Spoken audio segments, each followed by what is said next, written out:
Hello everyone, my name is Sandrina, and for today, me and Gerald will be presenting about an institution called Global Green Growth Institute, and it is basically a non-governmental organization that we as Home Group 2 have decided to study further.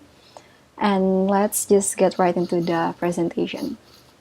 So, Global Green Growth Institute, or Triple GI, have been running for 10 years now, and it was first founded in February 16, 2010, and it was first developed in South Korea, or to be exact, in the capital city of South Korea, which is Seoul, and also making South Korea as the headquarters of the organization.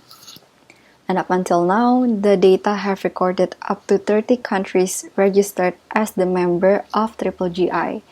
And these countries are ranging from Mexico, China, Thailand, and of course Indonesia is also one of them. And these countries, they have one common goal, which is to develop programs to demonstrate sustainable economic development. And these are provided and also assisted by the Triple GI and also stated in their vision and mission. So what is Global Green Growth Institute and what are they trying to achieve in Indonesia? So it is basically an organization running in the field of sustainable development, and they are assisting government into decision making and also helping to so that the government can adapt green growth method into decision making, such as policy making. And the common goal is to develop three aspects in Indonesia. So the first one is economic, social aspect, and also environmental aspect. And in order to increase the welfare of Indonesians, they aim to deliver impacts through 6 strategic outcomes, which is the emission reduction, creation of green jobs, increase access to sustainable services, improve air quality, to provide adequate supply of ecosystem services, and also to enhance adaptation climate change. So Global Green Growth, when they first came to Indonesia, they are trying to plan out which project that they want to run in Indonesia. So they were planning which project is suitable in Indonesian's environment, and also what needs to be done by observing Indonesia. And as they are planning the projects, they have divided the outcomes that they want to achieve in the long run into 2. So the first outcome being the capable institutions able to scale up green growth. Capable institutions can be their partnering institutions, such as the government can be one of them. And for outcome number 2 is increased exclusive green investment in priority sectors that will hopefully lead to reduced emission and healthier and more productive ecosystem. And as they're planning the projects, they have also listed down the aims that they want to achieve, and one of them being the time constraint or time limit. So in running every project, they have a time limit which of the aim will be done when. And with the time limit, they are trying to make priority scale to know which of the outcome that they need to achieve first and which of them can be met later on. And this is very important because then they can efficiently allocate the correct resources to the projects. So here I have lists of projects that Global Green Growth Institutions have in Indonesia. So first, starting off with Nusa Tenggara Timur Hybrid Solar Project, it has been started since 2016, and they have 2 goals. The first one is to provide energy access to meet loads of productive usage, And as we know that electrification rate in Indonesia is quite high, it has reached up to 96%. And in fact, the electrification rate in Nusa Tenggara Timur is actually quite low. It is only 59%. And one of the goals is to provide this energy access so that they can do productive usage of it. And by productive means to help the household and also to job creation for the locals. The second goal is to reduce CO2 emission. So it is studied that diesel is the dominant energy source that they use, while in fact Nusa Tenggara Timur is actually quite potential for solar energy resource. And the supporting goal is actually to help the locals to convert from diesel to solar so that it can be more eco-friendly. Moving on to the second project, which is Mandalika SEZ Solar Project. Mandalika is actually located in Nusa Tenggara Barat, and it is a special economic zone. So the region is specifically created for that, and the project is started in 2016. The goal is first to develop additional power capacity, so to scale up the power capacity up to 35 gigawatt between 2015 up to 2020. So the first project is actually done in 2020 and will be evaluated by this year as well. And the second one is to increase the portion of renewable energy used. And Global Green Growth Institute have decided to partner up with the National Energy Policy. And the National Energy Policy have mandates that needs to be followed, which is to use renewable energy to account for at least 23% of the primary energy mix by the year of 2025. And it is actually quite high compared to the data of 2011 of only 4% of renewable energy use out of the total energy used in Mandalika. And moving on to the third project, which is knowledge and capacity development. Also started in 2016, and the goal is basically to strive to implement green growth ideas and methods to government civil service program. So before, Global Green Growth Institute have decided to partner up with the National Energy Policy, and now they also partner up with National Institute of Public Administration for this project. And basically the project will integrate green growth into strategic government official training programs, and also to provide the policymakers with adequate and also relevant knowledge about green growth, and to ensure that the green growth approach will be implemented in ways that can be scaled up and also replicated. And moving on to the last project, which is also the project that Home Group 2 have decided to study further, which is the Green Growth Project. The projects that I have mentioned before is actually more specific region-wise, and for this one, it is more general. It is more national level. So also started in 2016. The first goal is improvement to enabling environment. So to ensure that there is enough investment in renewable energy development in region and also provinces in Indonesia. The second one is green financing. So the plan is to partner up with banks to have bankable projects, and also getting green infrastructure prepared. And one of the example is a roadmap, which will be mentioned later in the slide after this. And the third one is green growth facility, and this goal is act as the ensuring method. So to ensure the sustainable development projects run smoothly, and also to ensure that the partnering institutions or other party will perform good in short run and also long run.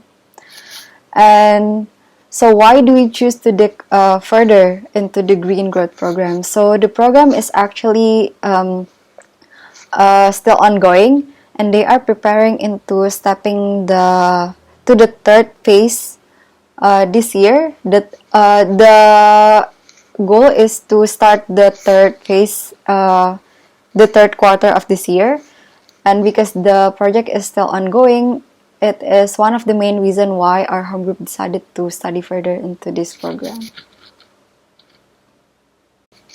And here I have the reality and achievement of the Green Growth Program. And what I'm going to be talking about in this slide will be the phase 1 of the program, which started in 2013 up to 2015. And as I have mentioned before, that the program is actually planning to enter the third phase in the third quarter of this year. And the program focuses on mainstream green growth and development planning, and also to build capacity of government partners or other partners to use innovative tools and be creative in achieving the goals, and not only to assist them but also to facilitate the green growth strategies. And the data have shown that for this project, up to 68 billion Indonesian rupiah have been allocated for the green growth activities in Central Kalimantan, and up to 3 million is allocated. $3 million is allocated for the rehabilitation of peatland in Pulang Pisau district. And one of the more feasible result is the creation of the National Green Growth Roadmap, which is the green growth infrastructure that I have mentioned before. And here I have the overall list of goals that the that Green Growth Program want to achieve. The first one, green growth mainstream into planning and investment process, to strengthen green growth performance on projects and investment, to accelerate disbursement of funding, to the reduction of emission and also deforestation, as well as forest degradation, to catalyze green growth, to strengthen capacity to implement key pilots in the short term, and also to enhance capability at national and also subnational governmental level, so not only regional but also national level. So the next one is the second phase of the reality and achievements of the green growth programs. So the second phase was started from 2016 up to 2019. After have been successful in the phase 1, this phase 2 is built on the phase 1 success. So in the phase 2, there are three main highlights. The first one is they stimulate investment in energy, particularly energy efficiency and renewable energy. This is also parts of the Green Growth Program objectives, in which they want to drive investment. They are also that's parts of their strategic outcome targets. It's also to reduce the GHG emissions through the renewable energy and also sustainable services. The next one is the special economic zone with focus on the green infrastructure projects. So parts of the objectives of the green growth program is to have a green projects. So this is also parts of the green growth projects. Then in which it will have three main benefits: social, economic, and also environment. The third one will be the forest and land-based mitigation with focus on enabling and financing REDD Plus program. REDD Plus program is reducing emissions from deforestation and forest degradations. So this is also part of the objectives of the GGI programs, in which they want to drive investment to benefit the social, economic, and also environment. They also want to drive investment in which they want to finance the REDD plus, and they also want to reduce the GHG reduction as part of their strategic outcome targets. It turns out with the signed letter of intent with NIPA. NIPA is National Institute of Public Administration, in which they signed the letter to design green growth curricula for PNS. So for the PNS, they have to learn for the green growth. They want to transfer the knowledge.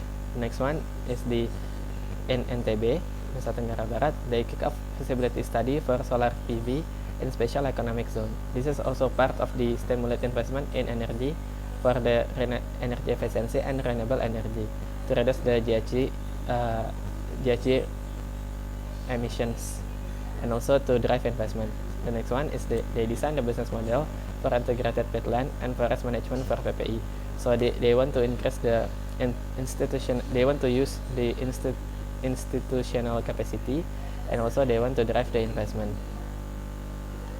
One is the factors of accomplishments. In the previous slides, we have seen the reality and achievements of the green growth programs that were separated into two different phases. The first phase was started from the 2013 up to 2015, and the second phase was started from the 2016 up to 2019. So we highlight that there are four main factors of accomplishments of green growth programs. The first factors is because the GGGI works closely with the Indonesian government. This is also the way that the GGGI works, in which they want to become trusted and neutral advisor for the members. The next one is the ability to have all environmental sustainability plans aligned with the government plans. It is easier for the GGI to complete their goals because they also work together with the government, in which it also become parts of the government goals to achieve. The goals and plans is also written in the MOU, or the Memorandum of Understanding. Next one is because the next factors of accomplishment is the work in hand to formulate environmental regulations. And many times, the GGI have already worked together with the government to create regulations. The fourth factor of accomplishment is in complex projects such as biomass and forestry can be carried over to the next term. That becomes the nationally determined contributions. As I have stated before, that actually the GGI wants to become the trusted and neutral advisor. So they give advice to the government when they're about to create the plan. However, the government is the one who pick up and choose the contributions and the one who determine the contributions. After we have been discussing about the factor of accomplishments, there are also some challenges that is faced by the Green Growth Institute. The first one is the policy challenge. The policy challenge includes all the bureaucracy in the institutes and the government. Sometimes there are also overlapping of the responsibilities and also lack of integrations. It makes sometimes there are also contradicts between the central and regional governments. Next one is the operational challenge. Operational challenge includes about the lack of the data and also knowledge about the surrounding environment, the core competencies, the core locations, and also the plan makers, and also the data that the plan makers have. And also the institutional challenge. So the financial challenge has two different challenges. The first one is the funding are mainly for permit processes, lack of regulation to disburse the fund to implement the stage, facilitation on the RKU or RKT. So actually a lot of foreign funding for the Indonesian projects. However, it is quite difficult for the green growth programs to make the funding become liquid, because it is hard to gain permissions from the central government. The next one is the institutional challenge. The institutional challenge is have 5 main challenge. The first one is the lack of integration between national and regional government. The next one is the responsibility of the institution often overlaps. Next one is the lack of assistance for post-permit stage. Next one is the unclear of FMUs and lack of coherent institution at the ground level.